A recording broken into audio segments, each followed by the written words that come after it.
Main Street Streetscape project promises to be an added asset for the vitality of our downtown district. Recently, I had the pleasure of walking the 6-block project with Assistant City Engineer and Lead Project Designer Mike Ludy.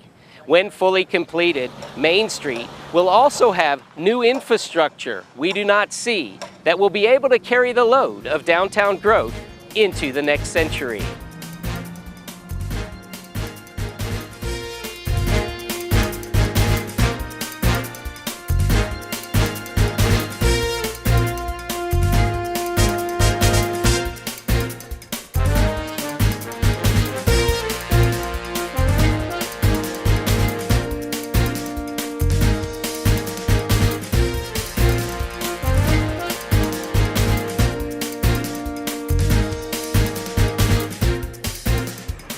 For the Streetscape project, everything from building face to building face was removed along the project scope on Main Street. That includes all the underground utilities, overhead power lines, water lines, and conduits for electrical and the traffic signal.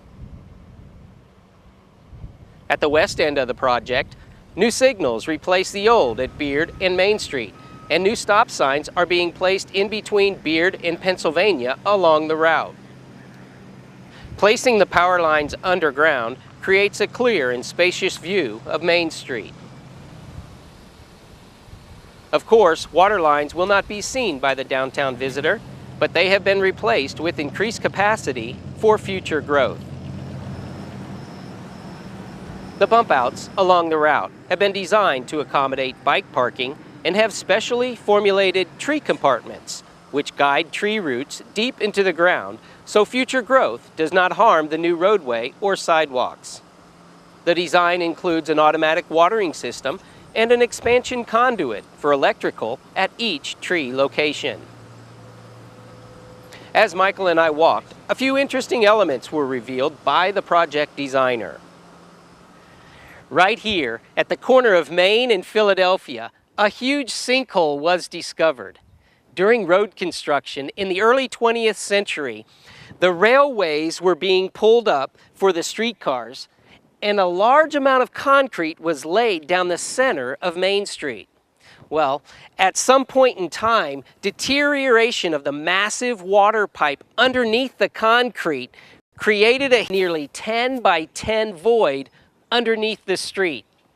The concrete had created a hidden bridge unknown to everyone until recently discovered by project workers.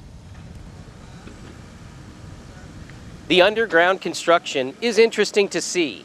The waterways for sewers are gravity fed and the pipes expand in size the further you go down the route. This expansion accommodates the increasing volume of traveling water as it accumulates in the pipelines.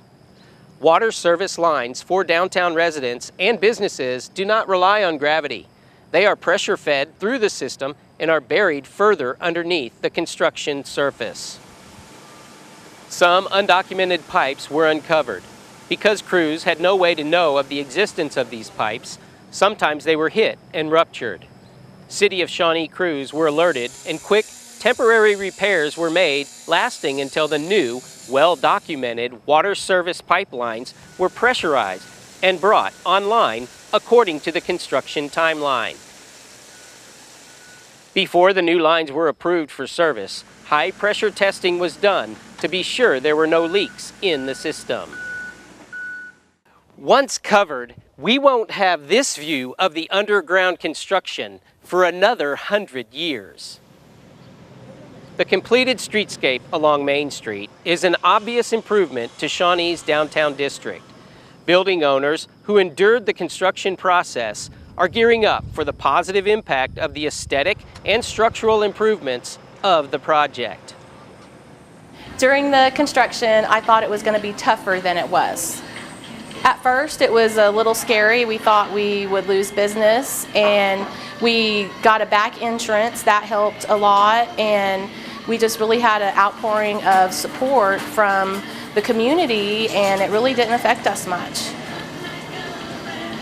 It's better because there's more foot traffic. People are coming down to see the new things, and I just think it's going to be a great benefit. It looks better, it's helping the businesses to look better, and it's just bringing people out to see what new things are going on.